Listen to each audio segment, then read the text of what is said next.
ভাৰতীয় জনতা পাৰ্টি দক্ষিণ কামৰূপ জিলাৰ পৰা এইবাৰ 2025-26 চনৰ আমাৰ অসমৰ মাননীয় মুখ্যমন্ত্ৰী ডক্টৰ হিমন্ত বিশ্ব শৰ্মাদেৱৰ নেতৃত্বত যিখন জনমুখী যিখন ৰাইজৰ কাৰণে সুবিধা হোৱা যিখন বাজেট উত্থাপন কৰিছে তাৰ কাৰণে ধন্যবাদ জনাইছোঁ। লগতে আমাৰ অজন্তা নেব বাইদেউ ডাঙৰীয়ানীকো আমি ধন্যবাদ জনাইছোঁ।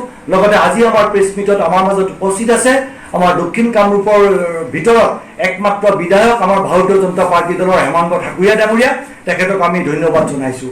আপোনালোকে আটাই গম পায় যে আমাৰ ভাৰতীয় জনতা পাৰ্টি দলৰ এটা কিছুমান আমাৰ বিৰোধীবিলাকে আমাৰ ওপৰত এটা মিছা বদনাম গায় যে তেওঁলোকে কয় যে ভাৰতীয় জনতা পাৰ্টি দল সদায় পুঁজিপতিৰ লগত আছে। আমাৰ সেই এটা মিছা কথা তেওঁলোকে কয়, কিন্তু এই বাজেটে 100% প্ৰতিপন্ন কৰিছে যে ভাৰতীয় জনতা পাৰ্টি দল ৰাইজৰ লগত আছে, নিম্ন মধ্যবিত্ত আৰু মধ্যবিত্ত ৰাইজৰ লগত আছে। এইটো একেবাৰে সঁচা কথা। চাওক আপোনালোকে দেশ প্ৰমাণ আছে, যেনেকৈ এইবাৰ আমাৰ বাজেটত 12 লাখ টকাৰে আয়কৰ ৰেহাই কৰি দিছে। এইটো চিন্তা কৰক আপোনালোকে, এজন স্কুলৰ টিচাৰে হওক বা এজন কেৰাণী বা আপোনাৰ বড়োবাবু তেওঁলোকৰ হওক, তেওঁলোকৰ মেক্সিমাম দৰমহা 70-80 হাজাৰ 90 হাজাৰলৈ যোৱা টানে। এনেকুৱা অৱস্থাত 12 লাখ টকাৰে তেওঁলোকে আয়কৰ ৰেহাই কৰি দিছে। অসম চৰকাৰে আমাৰ মাননীয় মুখ্যমন্ত্ৰীৰ এটাই সপোন যে 2047 চনত ভাৰতবৰ্ষক বিশ্বগুৰু আসনত বহুৱাব লাগে।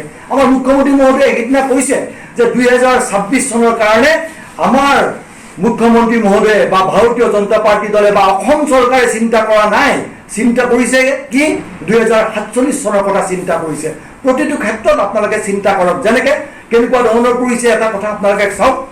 যিবিলাক আমাৰ মন্দিৰ আছে প্ৰতিবিলাক মন্দিৰত 3 লাখকৈ টকা দিছে। আৰু আমাৰ এই 3.0 আমাৰ অৰুণোদয় আঁচনি আহি আছে, ৰেচন কাৰ্ড থকা মানুহবিলাকক আমাৰ অৰুণোদয় দিয়াৰ ব্যৱস্থা কৰিছে। আৰু কি কৰিছে, ৰেচন কাৰ্ড থকা প্ৰতিগৰাকী মহিলা আই মাতৃক 25 টকা দৰত দাইল, 20 টকা দৰত চেনি আৰু 10 টকা দৰত নিমখ দিয়াৰ ব্যৱস্থা কৰিছে। এনেকুৱা জনমুখী প্ৰতিটো কাম কৰি গৈছে।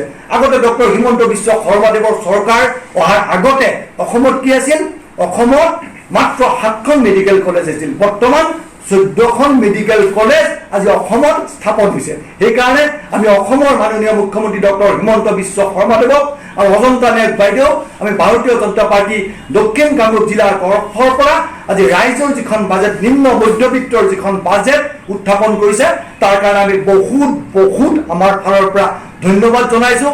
যেনেকৈ অসমখন যাতে আগবাঢ়ি যায় তাৰ কাৰণে ভগৱানৰ ওচৰত প্ৰাৰ্থনা জনাই মই মোৰ বক্তব্য সামৰি মাৰিছোঁ। ইয়াৰ পিছত আমাৰ বিধায়ক মহোদয়ে আমাৰ বক্তব্য ৰাখিব। দক্ষিণ কামৰূপৰ আজি যিখিনি উপস্থিত আছে আমাৰ সাংবাদিক বন্ধুসকলক ধন্যবাদ জ্ঞাপন কৰিছোঁ যে আপোনালোকে আজিৰ এই সংবাদ মেলটোত আপোনালোকে উপস্থিত আছে। আমাৰ সন্মানীয় সভাপতি অঞ্জন গোস্বামী ডাঙৰীয়াই আপোনালোকক কিছু মাৰ্গদৰ্শন দিলে ইতিমধ্যে বাজেটখনৰ বিষয়ে।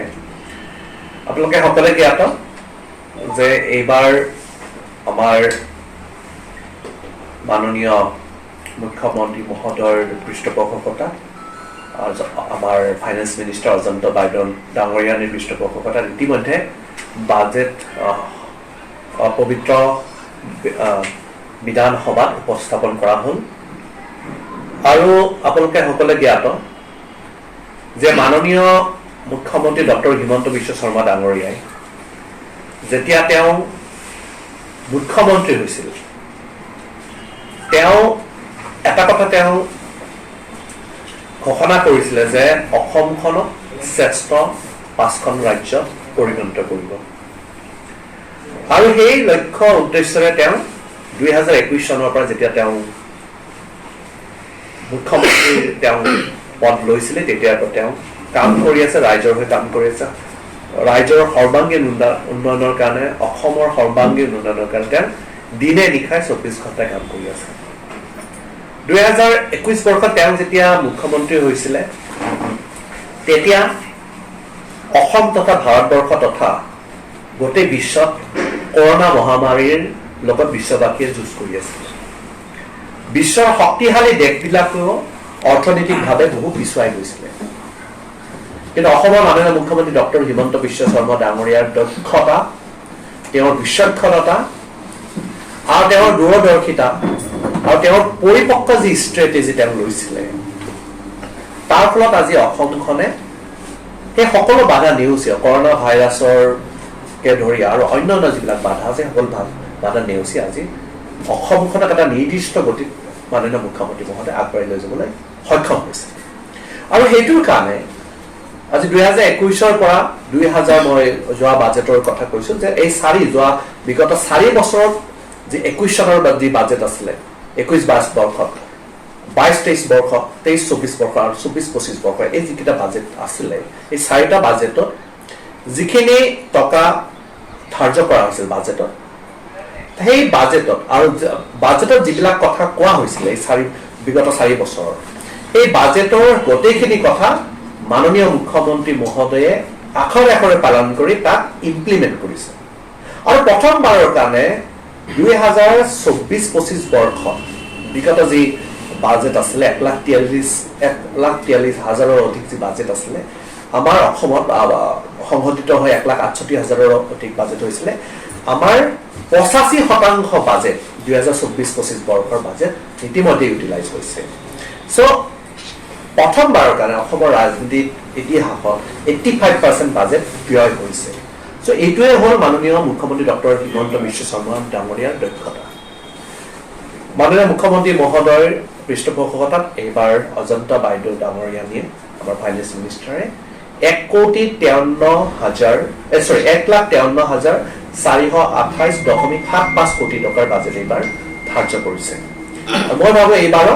100% বাজেটে এইবাৰ ইউটিলাইজ কৰিব নিশ্চয়কৈ আমি যদি উদাহৰণ হিচাপে ধৰো আমাৰ সন্মানীয় সভাপতি মহোদয় ইতিমধ্যে ক'লে যে আমাৰ অৰুণোদয় যি আঁচনিটো এটা সময়ত আমাৰ বিৰোধী পক্ষই তেওঁলোকে কয় যে অৰুণোদয় দি পেলাই আমি মহিলাসকলক এলেহুৱা কৰিব বিচাৰিছো আৰু বিভিন্ন আমাৰ পলাশবাৰী সমষ্টিত বিভিন্নজন নেতাই সামাজিক মাধ্যমে হওক বা তেওঁলোকে মিটিং বিলাকত কৈ পেলাই যে অৰুণোদয় দি পেলাই বিজেপিয়ে মহিলাসকলক বেয়া কৰি আছে আজি সেই নেতাসকলে এটা বুজিব লাগিব যে এজন আজি স্বাধীনতাৰ বৃহৎ সময়ত আজি কাৰ শাসন আছিলে সকলে জানে কোনটো দলৰ চৰকাৰ আছিলে আজি স্বাধীনতাৰ পিছতো আজি আমাৰ চৰকাৰ আহিব বেছি দিন হোৱা নাই আমি 8 বছৰ 9 বছৰ আমাৰ কমপ্লিট হৈছে এনডিএ চৰকাৰ আহিব কিন্তু তাৰ আগত বৃহৎ এটা সময়ছোৱা আমাৰ কাৰ চৰকাৰ আছিলে আপোনালোকে সকলে দিয়া